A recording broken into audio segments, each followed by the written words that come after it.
be beginning in just a few moments. I want to thank our audience for joining us here tonight, and I would like to thank the Pinsker Centre for hosting this event. This event is entitled Tensions Mounting, From Riots on the Temple Mount to Rockets Over Tel Aviv, What is Really Happening in Israel? This event allows our fantastic guest Sharren Haskel to share the Israeli perspective, which seems to be lost in the current media storm, and will be presenting her case to you here tonight. Sharren will be beginning with a short presentation, some opening remarks, and then we will be jumping straight into questions, and we look forward to hearing your questions. If you have any questions, please put them in the Q&A box, which should be at the bottom of your screen, and please keep them as succinct and focused as possible. I want to quickly begin by introducing our speaker. Sharren Haskel is a member of the Israeli Knesset, representing the New Hope Party. Sharren became the first female Knesset member to serve as a combat soldier in the IDF, before going on to serve as the chairwoman of the Foreign Relations subcommittee. She is frequently ranked as Israel's most liberal parliamentarian, staunchly defending free market values and civil liberties. She is also active on environmental and animal rights issues, and she is considered a rising star in Israeli politics. She's often termed Israel's Margaret Thatcher, and I think, as you'll learn tonight, that she very much lives up to that reputation. I'm going to just hand over straight away to Sharren and welcome her. Thank you for speaking to our audience here tonight.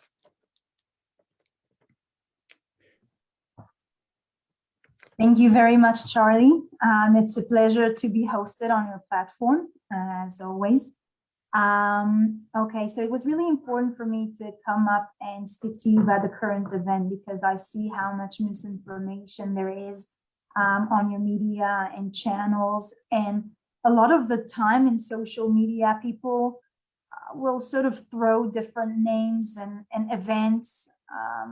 And so I wanted to do a little bit of order and maybe to explain a little bit more in depth about the situation and about the events that led to the current round of aggressions from Hamas that we're facing today.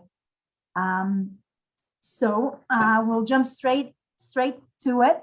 And obviously we'll leave quite a bit of time for questions so that I can answer a little bit more in depth about these events. And I'll try not to go too much into details. So if afterwards you're still left with some questions about that particular event that I spoke about, you're more than welcome to ask about it more in depth.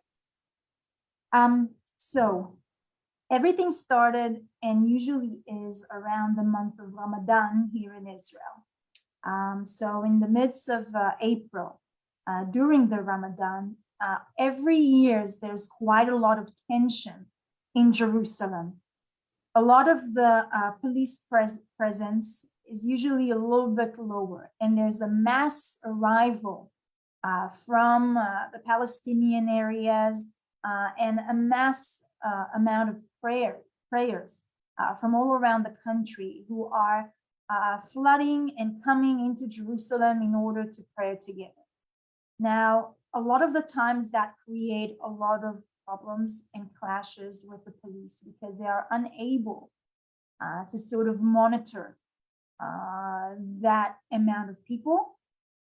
There's usually a lot of incitement inside mosques. It's important to mention also that during the Ramadan, religiously, some of the religious prayers see some of the violence against Jews as some kind of redemption during that month of Ramadan for different sins that they did during the month, the year, the day, etc. But the thing that surrounded the most that tension, I mean, there's quite a lot of points specifically why this year as well surrounding the corona. So there was quite a lot of enclosures and people were sort of confined to stay at home. There's a lot of there's a massive amount of people who are leaving together the mosque after the prayers and after the fast, and sort of it creates a certain atmosphere. There's quite a lot of reasons, but one of the main reasons is the blood libel that speaks about the destructions of Al-Aqsa. It's sort of a blood libel called Al-Aqsa is in danger. And this is something that's been told for more than 100 years now. Every time Imam and Sheikhs goes and calls the prayers during the times of the Ramadan, telling them that the holy site in Jerusalem is at risk and the Jews are about to take over. They're about to forbid for Muslims to come in prayer. It has been told many times before, and I would like to share with you some of the images and the caricatures. Can you see it, or do I need to share the screen? You will need to share the screen. Okay, so just a second. You'll have to excuse me. I've organized this PowerPoint within a few hours in order to try and bring as much information as possible. So if there's a few problems, please excuse me. Okay, so this is different times of the Ramadan during the year. Okay, every year there's different riots and there's different tensions. And that kind of blood libel about the Jews taking over Al-Aqsa is being told for more than 100 years. There's many books that are telling about it, and there's a lot of information about it online as well. You see all these caricatures right now. We can go back to the 1920s, 1921, the massacre in Jaffa, 1929. Massacre in Hebron, even before the foundation of the State of Israel, you see that the main excuse for those massacres is that blood libel that Al-Aqsa Mosque is in danger and that the Jews are about to destroy it and to take over and not to allow Muslims to come and visit or pray in the mosque. It continues through the years. You can see here from the recent years as well. I won't go too much backwards, but it's important to maybe note one of the main figures that we see. So during 2014 and 2015, there was a massive amount of events of individuals going and attacking Israelis by rifles, by knivings, hit by cars. 90% of the terrorists who actually attack Jews, random civilians, women, men, children, the one who were caught say 90% of them that was because they are protecting Al-Aqsa Mosque. And that's the main trigger that got them to go out to murder innocent Israeli civilians. Now, when we go into the last 2 weeks, so the 15th of April, we see, or the media sort of identify and brings out something that calls TikTok racism, the TikTok attacks, terror attacks. These are young Arab Israelis, Arab Palestinians who are showing off towards their friends, their neighbors in social media on how they are attacking Jews. And that started creating a lot of tensions between the Jews and the Arabs.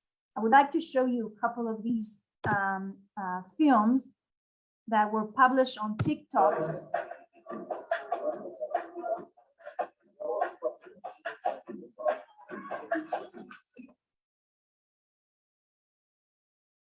So this, for example, was an Arab Israeli slapping an ultra-Orthodox Jew on the public transportation here in Jerusalem. It got a lot of hits on TikTok. They become a sensational social media, and that calls for many more young Arab Israelis and young Arab Palestinians to go and attack Jews in the same manners. There's another video, for example, of an Arab Israeli caught on TikTok, not caught, he published it on TikTok, of spilling a coffee on someone with a Jewish kind of outside identity. And I'll show you this TikTok as well.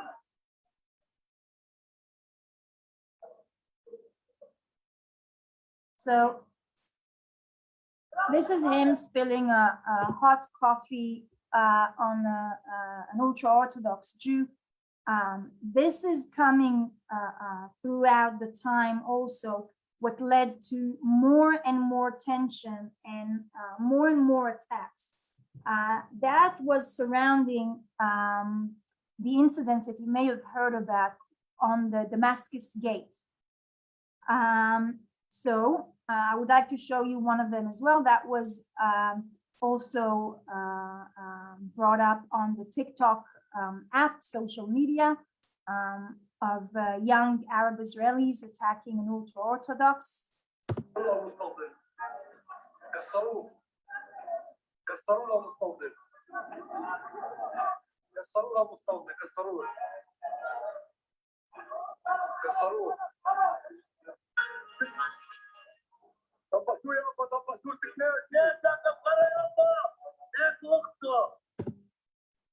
Okay, so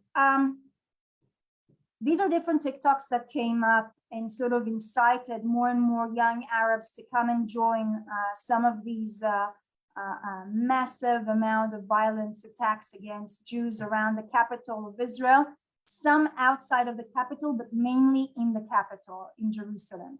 Now, a couple of days later, so the 21st of April, the 16th of April, because of the tensions and because of these attacks around the old city, the Israeli police decide to sort of close the Damascus Gate for sitting and socializing around it. So it puts barrier. It doesn't stop the entrance into the old city, but doesn't allow those young kids to sort of sit around and socialize around this ramp.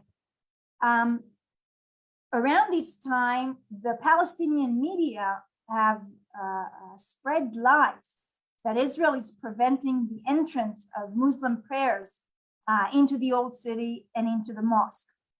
So this is part of those blood libels that Israelis and Jews are about to take over Al-Aqsa and will forbid Muslim prayers from coming into the Temple Mount.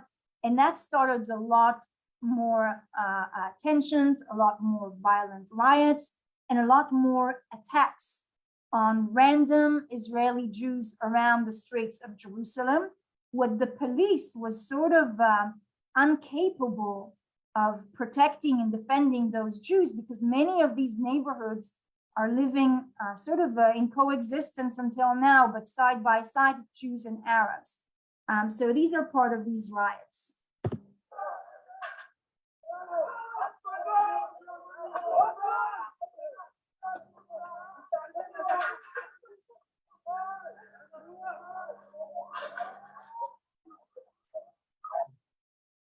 I'm sorry if it might be a little bit harsh to see. This is just a random woman who walked her dog in her neighborhood, randomly being attacked.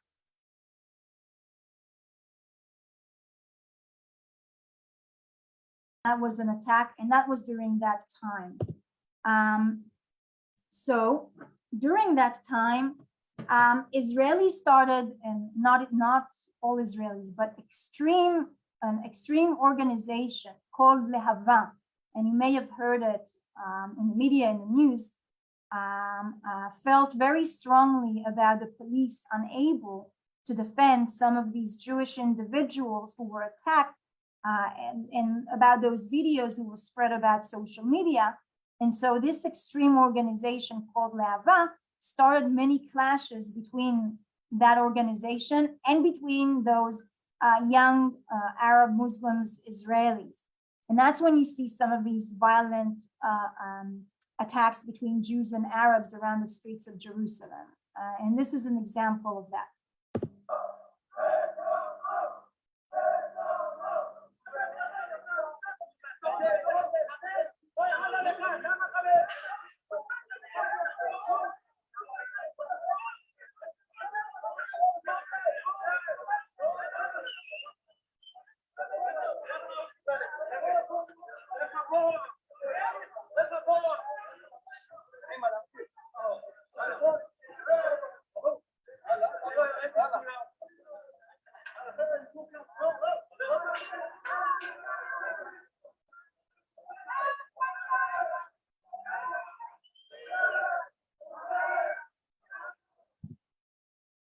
So as you can see, police is also reinforcing a lot of these demonstrations, but that created a little bit more tension between Jews and Arabs around Jerusalem.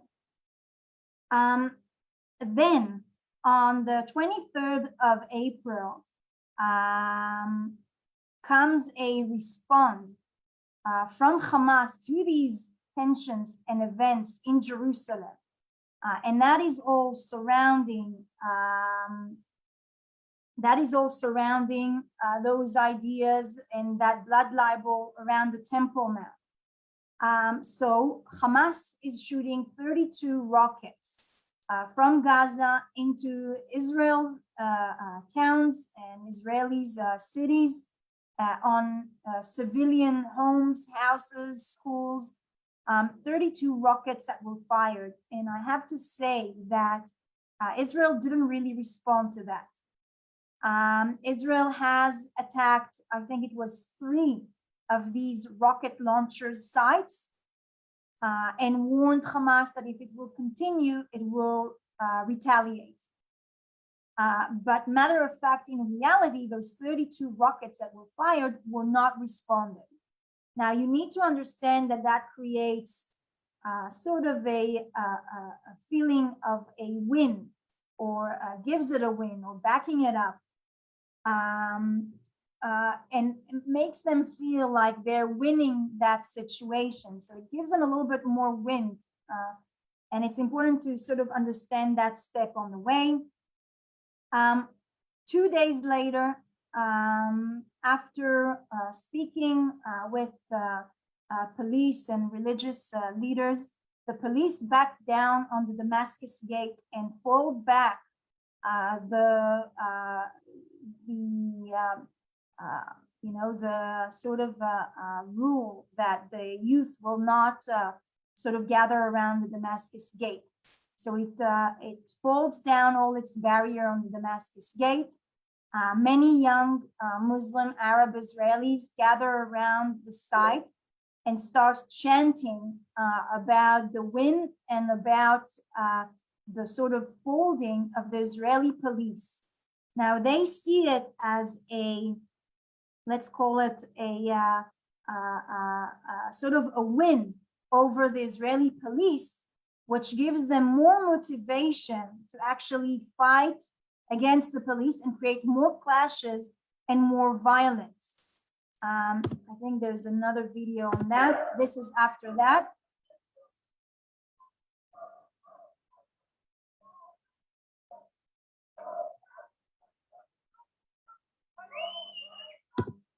They're sort of chanting about their win and how they need to continue and fight the Israeli forces and the Zionists, and it created more tension. What comes 2 days later is something that triggered a lot of the violence that you've probably seen in the Temple Mount in recent days. Now, in the background, we have the Palestinian Authority elections. Now, Mahmoud Abbas, the chairman of the Palestinian Authority, after 10 years in power, decided to finally bring another elections into the Palestinian Authority. Now, in recent polls, he see that he's about to lose his position to Hamas, who are running as well in those elections. When he see that he's about to lose these elections, he decides to cancel the Palestinian Authority's elections. Now, as always, the Palestinian Authority continuing to blame Israel basically for everything because it's easy, because it will gain popularity. So it points the finger on Israel on canceling these elections. It creates more tensions among Arab and among Palestinians because they've been waiting for a long time for these elections.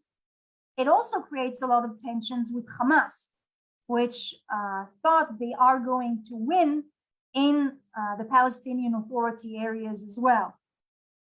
Meaning, when they see that the Palestinian Authority is blaming Israel, they are jumping into that and are blaming Israel as well. Now, that creates a warning of one of the generals of Hamas that if the elections in Israel will be, in the Palestinian Authority will be canceled, they will shoot rockets and missiles to Tel Aviv and on Israel entirely. The name of the chief of army is Muhammad Def, and he sends this warning. Now, once the Palestinian Authority decide to cancel these elections on the 29th of the 4th, the Arab Israelis and the Palestinians are starting massive riots on the Temple Mounts. And this is part of these demonstrations calling Muhammad Def to fulfill his promise and shoot rockets on Tel Aviv and on Israel entirely.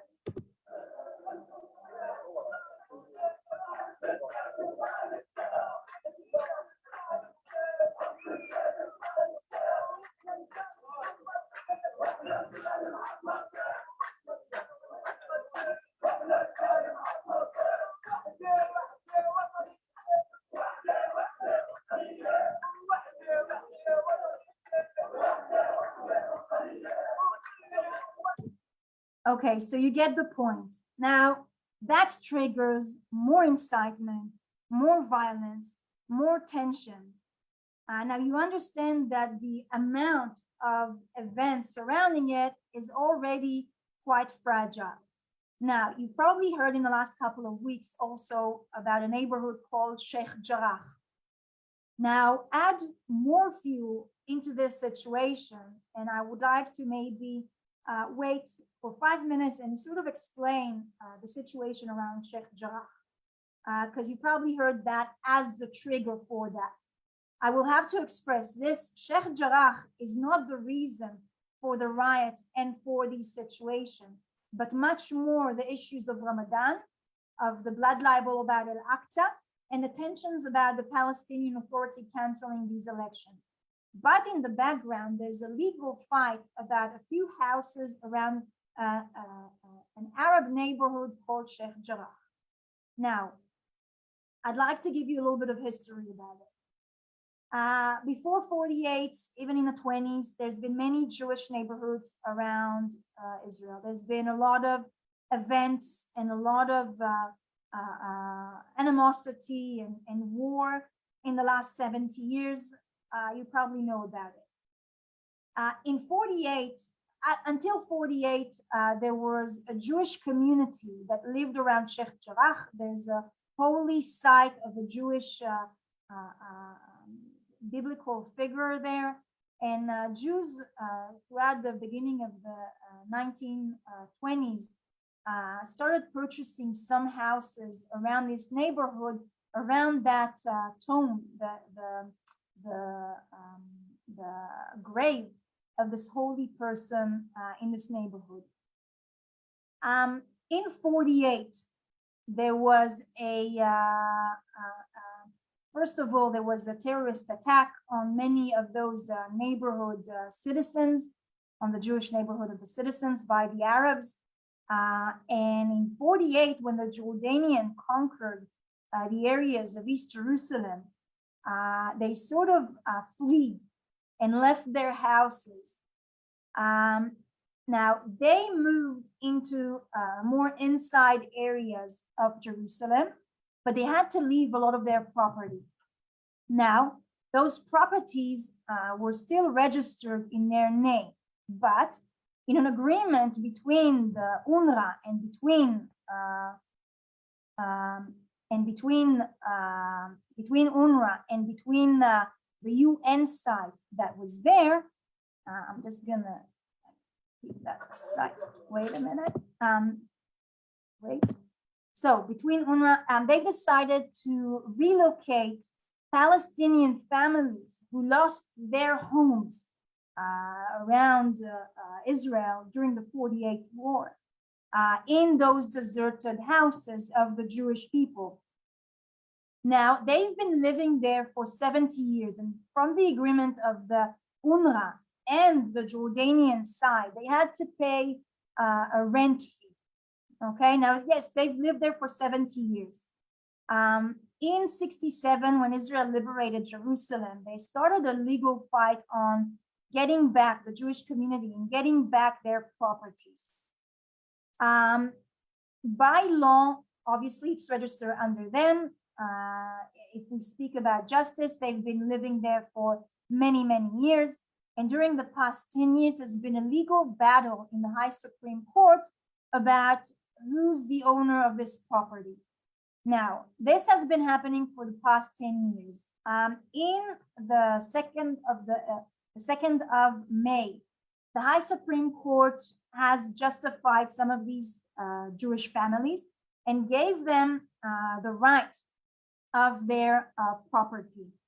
And it had evacuated a few families who have been living there for many years. And around that, there's been many riots with other Jewish neighbors who lived in this area.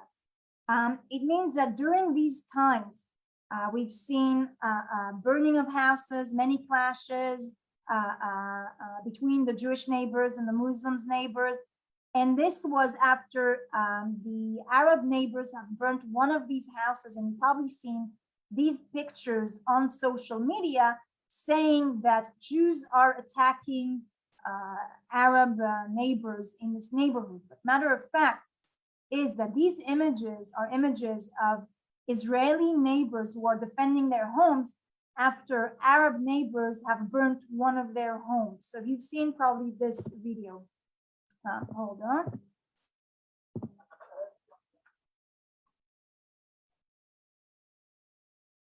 So they're trying to keep them out until the police is arriving.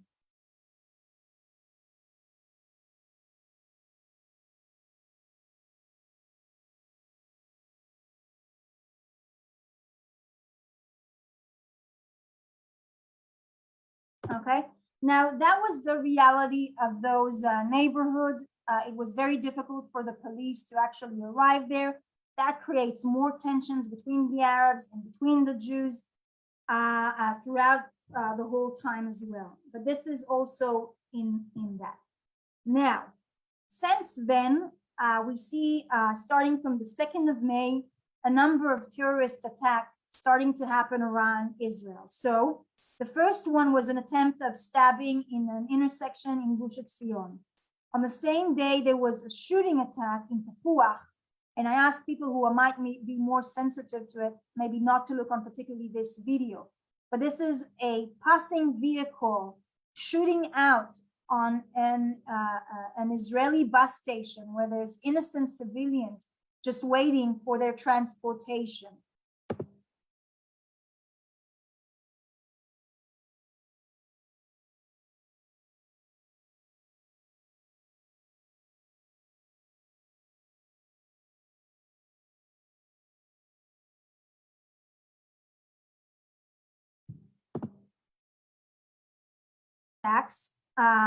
Unfortunately, Yehuda Guetta, young Israeli, was shot and died a couple of days later.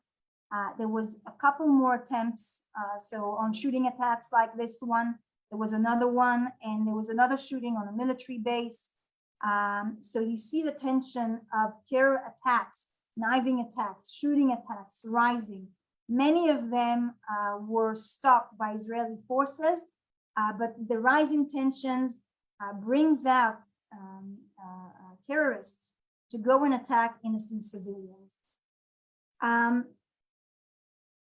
of May, just a few days ago, Muhammad Def, again, basically threatened Israel in shooting rockets if Israel continues to forbid Muslim prayers from the Temple Mount. To go in prayer, they will shoot rockets on Israel. And that this is part of the blood libel that continues over that month of Ramadan and brings the Hamas to a bit of a higher tension, particularly after Israel did not respond to the 36 missiles that were shot just a couple of days earlier. Okay. After that, we start a number of riots on the Temple Mount that you've probably seen. But what's been spread around social media and around media is that police forces are entering the mosque, police forces are basically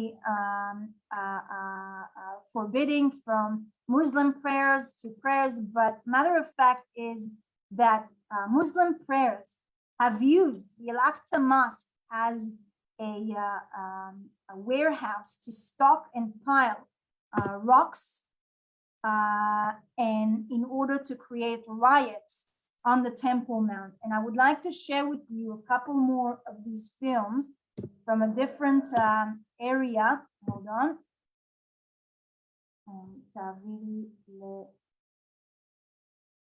One second. Yeah, can you share? This one.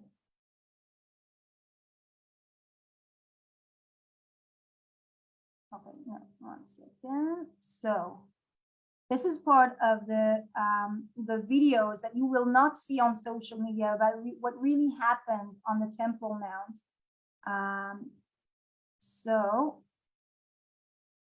Okay.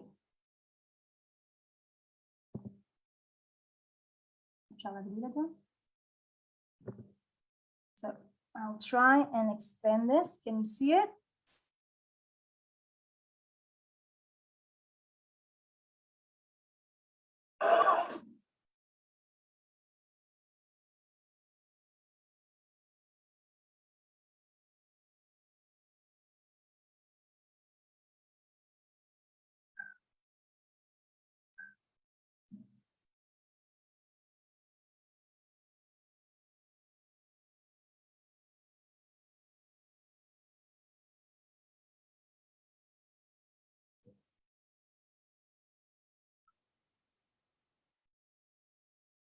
Okay, so you can see basically rocks throwing. You see the entire Temple Mount area here, full and stocked with stones. The prayers are coming and gathering they're stockpiling those rocks.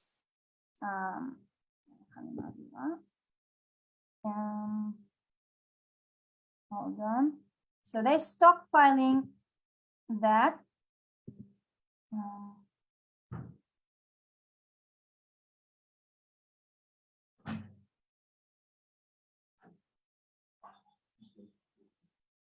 לא רואים את זה טוב? זה לא נראה טוב?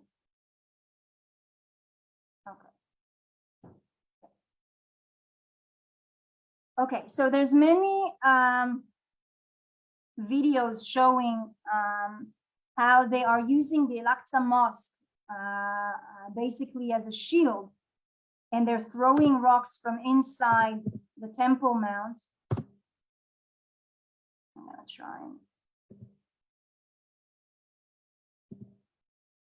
putting in barriers, using everything that's there.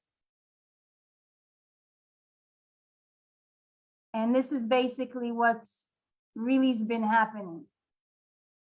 Now, they've sent many videos showing as if it's Israeli forces that's been throwing rocks. Now, during the Day of Jerusalem, many Israelis are coming into the Temple Mount, goes up to the Kotel, which is one of the holiest sites to Jews, in order to pray and celebrate the Day of Jerusalem. Unfortunately, during that day, the police have closed the Temple Mount to Jewish prayers and kept it open only to Muslim prayers. That created a lot of disappointment among Jewish people, and that was sort of aimed by the Arab prayers from the start. Here you can see some of the Jewish prayers, while Muslim prayers are throwing rocks over the Western Wall on prayers. And while shooting fire rockets, they actually burnt some of the trees and some of the buildings inside the Temple Mounts.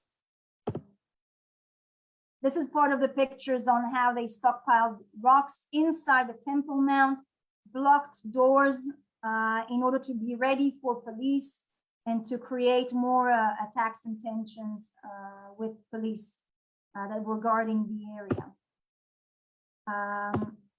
I'll go through. Okay. I'll try and jump through a couple of these things. While the tensions during the Day of Jerusalem, basically in many towns and villages around Israel, Arab Israelis started rioting. And that started creating a lot of tension among Israeli citizens and Arab citizens who are actually neighbors. Because of these tensions, Israel police have basically had a lot of information about more riots that will start happening in the Al-Aqsa Mosque during some of the last day of the prayers. And here is the police trying to stop some of these buses that were on their way to the mosque, the Al-Aqsa Mosque, on their way from Israel, where they folded back after 2 hours because they were unable to stop the people from arriving there. That created more tensions within Israeli towns and among Hamas, who started the next day to fire rockets towards Jerusalem in order to fulfill what Muhammad Def saw as a promise. I'll try and sort of, you probably heard some about the riots that are happening in Lod, in many Israeli towns. You need to understand that these towns are normal towns where Arab and Israeli usually live side by side. Lod, which is a mixed town with Jews and with Arab, and I actually toured it this morning. I was heartbroken from hearing some of these stories of those of their neighbors. You need to understand. Oh, I think it's muted. Can you see me? Yes, we can, Sharren. Okay. If it's okay, I'd love to follow up on some of your key points there, because you gave us a very a holistic narrative, and I think it's very useful to understand that these are long-standing tensions, that there is a lot of problems in regards to internal legitimacy with the Palestinian Authority versus the Hamas and their competition in order to see who can lead. I want to just follow up quickly, because you were probably about to get to the point of the massive bombardment of missiles that have been coming over recently, some defended by the Iron Dome, and some unfortunately getting through and killing and horribly injuring Israelis. I think the first question is, how does the Hamas acquire these rockets, particularly when there's such a heavy blockade on the Gaza Strip? So I do have, I put in that also videos on the launching of rockets. We had more than 1,369 rockets being shot towards Israel in the last few days. You need to understand, this has created a crazy situation in Israel where all of our cities, Tel Aviv, Jerusalem, Netanya, Herzliya, people are locked in their house, in a room with their children. These alarms are waking us up in the middle of the night. You need to grab your children and run into the shelter. They've been shooting into civilians' houses. Their aim, even if they, we have the Iron Dome, so it actually prevents from these missiles to some of them, not all of them, from bombarding our homes. But every single one of these missiles is aimed toward an Israeli family in order to kill them. There isn't another reason for that. And so, unfortunately, there's been quite a lot of casualties among young children that were dead because of these rockets. Now, Hamas they've got some smuggling tunnels through Egypt, among other techniques on how to smuggle some of that into the Gaza Strip, or some materials in order to build them. But they also have massive factories in Gaza to build them and to create them. A lot of the targets that Israel targeted in the last few days are engineers who are expanding Hamas capabilities in the rockets, and that are managing those factories. So in order to prevent them from building more advanced rockets and more rockets, we actually eliminated and bombarded and targeted many of these Hamas engineers as well. Is this recent show of force by the Hamas effectively an offshoot of the Iranian attempts at aggression? We see that the Iranian regime has, over the last few years, been slightly on the wane, particularly following heavy sanctions. And now we see that this very, very blatant attack with massive deadly force, with incredible technical and sophisticated military experience. And it seems that this seems to be coming from Iran. To what extent is Iran pushing Hamas in this regard, and how are they supporting them?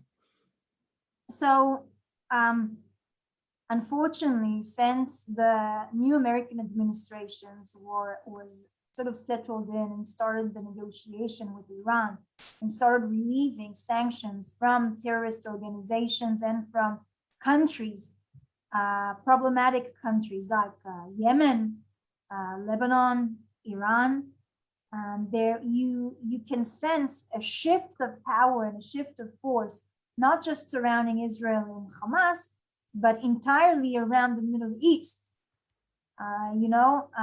Once they lifted the sanctions from Yemen, you started seeing more attacks on, for example, the civilian airport in Arabia Saudi.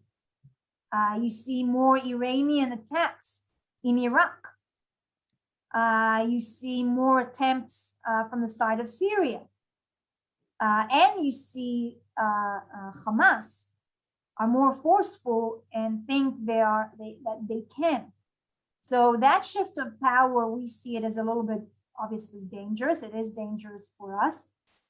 It's something that will continue to shift, and we have to be quite aware of it. But definitely the negotiation with Iran, the American lifting of sanctions with different terrorist organizations around the Middle East is definitely having its footprints all over attacks around the Middle East in the last couple of months.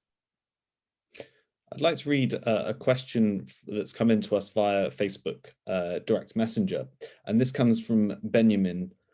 We've seen all over social media people posting infographics condemning Israel as aggressors and painting Palestinians purely as innocent freedom fighters.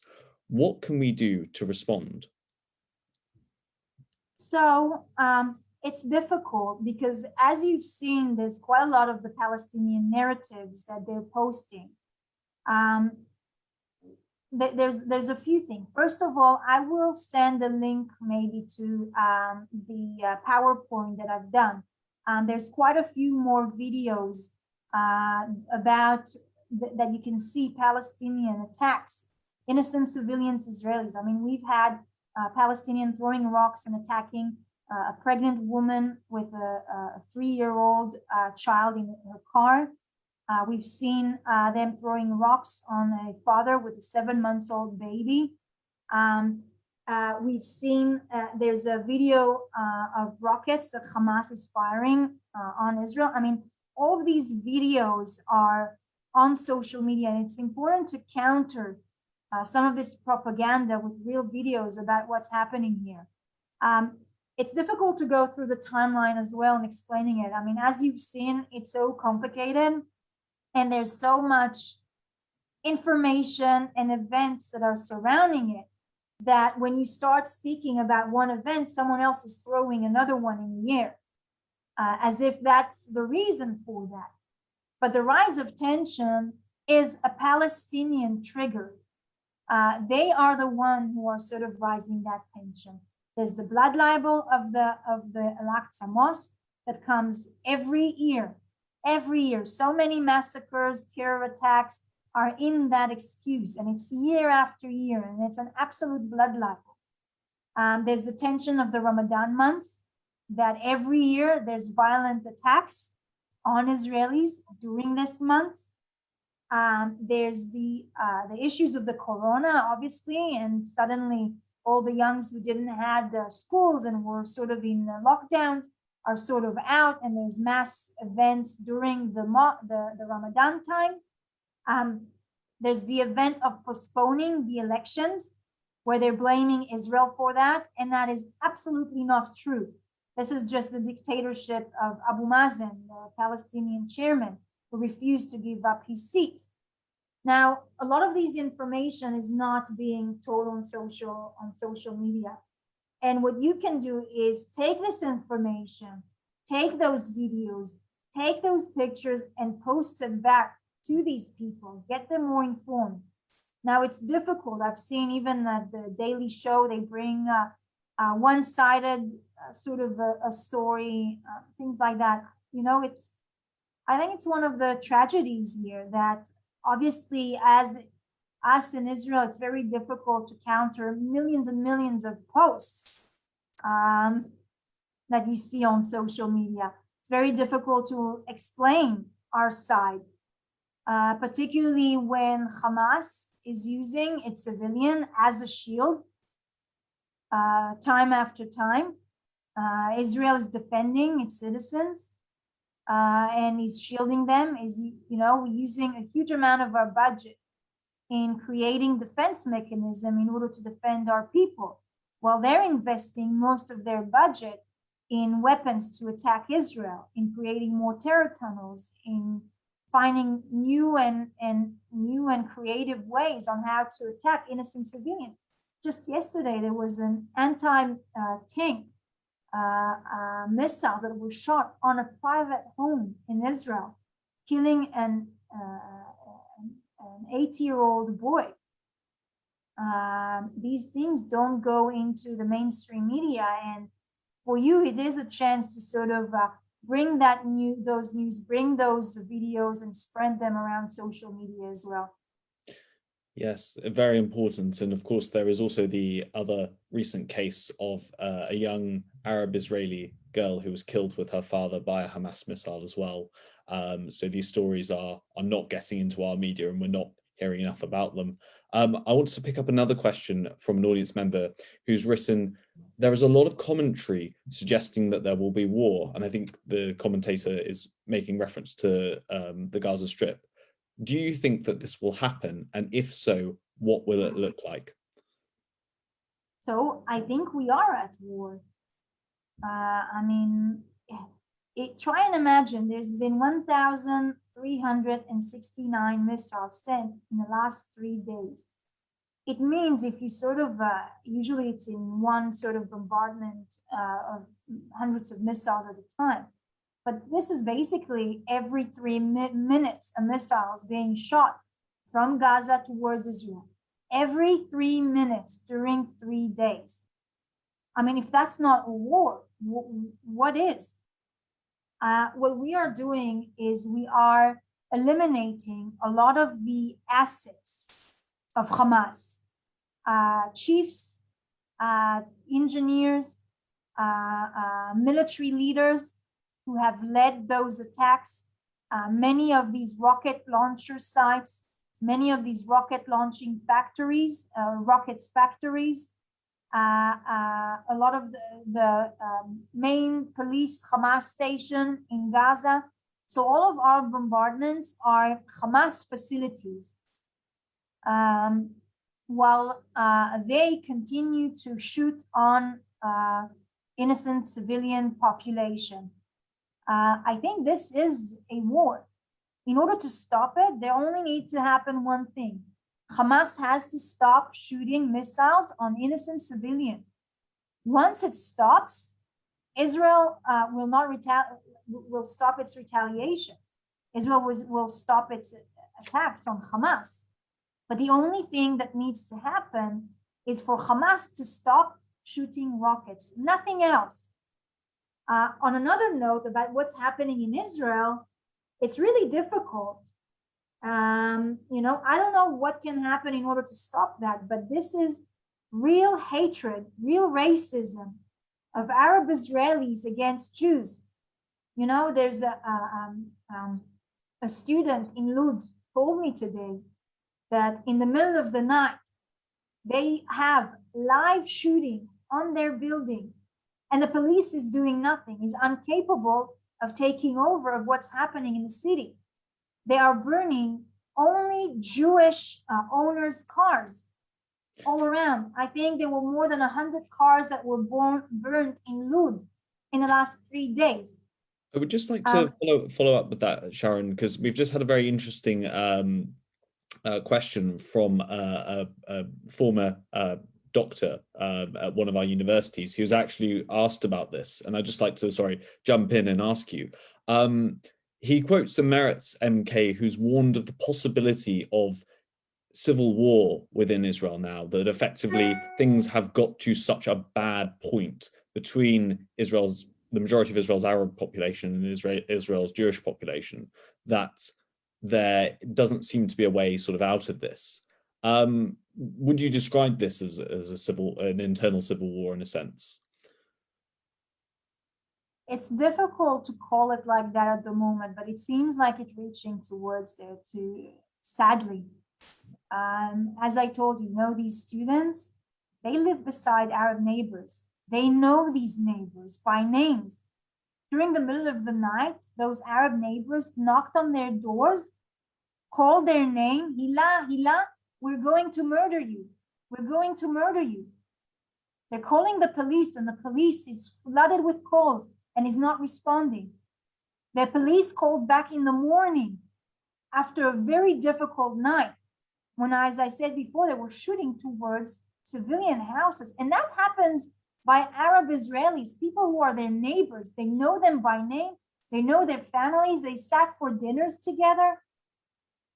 I mean, those Arab rioters, they've burned synagogues, holy Jewish places. They've burnt schools. They're burning their neighbors' cars. I mean, and it seems like also the Israeli police is just incapable of dealing with this amount of riots and attacks. And so, to be honest, I think that the only thing that can be done now, and probably will be done in the next few days, and you'll probably hear about it, is the arrival of military into those mixed cities like Lud, like Akko, like Haifa, Jaffa, because it's just those neighbors are these Israelis citizens are defenseless.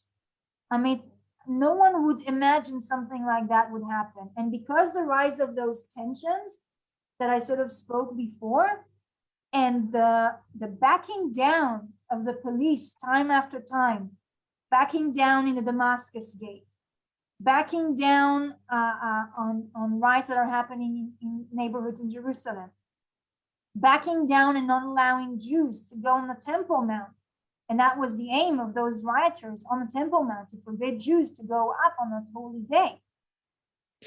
Every time the police is backing down, they feel like they are actually won and came out victoriously. And so it gives them more motivation to go out and creates more riots and more violence. And so it's difficult to say now how it's going to end, but it seems like we are on the verge of something like that. Yes, absolutely. I'd like to take a final question from Ian. how can our school children, how can our school children respond to their non-Jewish friends who are regurgitating the journalist comments on the BBC and ITV News? Well, it's very difficult, I know, because these are the only news that they're exposed to. I guess it's difficult maybe with children, but it's important at least to high school children to prepare them for that. Maybe to show them some media outlet that bring different news. I-24 usually is quite good with bringing out the other side as well, but it's also important to follow on social media people who are posting the real events behind it. So there's quite a few good bloggers. For example, Chen Mezig, he's very informative and it's good to follow him. It's good to follow members of Knesset who post in English as well. There's different organizations like Stand With Us and the Pinsker Centre, obviously, who are posting about what's happening and really bring them the real news about what's happening here.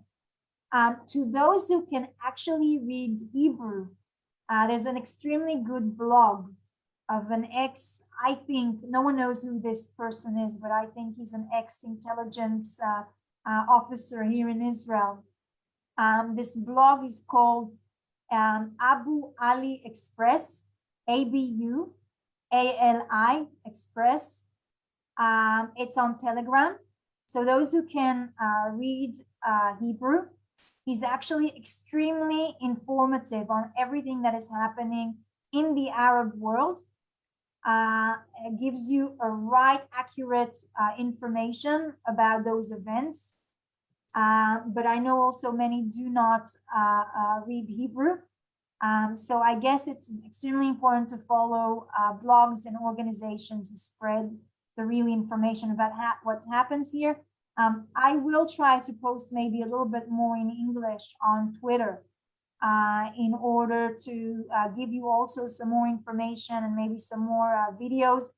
So if you'd like to follow me on Twitter, on Sharren Haskel, I'll try and post more during tension time in English so that you're more informed about it. Please do. And Sharren, I want to thank you from everyone here at the Pinsker Centre, and thank you on behalf of our audience.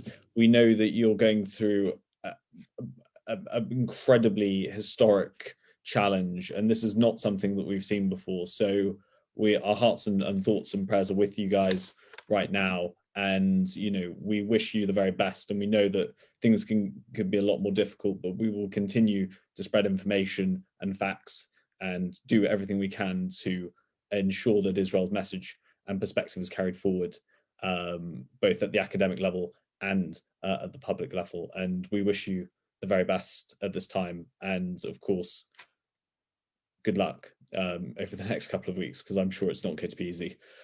Yeah, thank you very much. And thank you so much for all of your support as well. We really appreciate it. We don't take it for granted. And I hope to keep you informed on all the events that are happening. Thank you so much. Thank you. To audience members, good night. And we thank you for joining us. Okay, we'll head off. I'll give you a quick call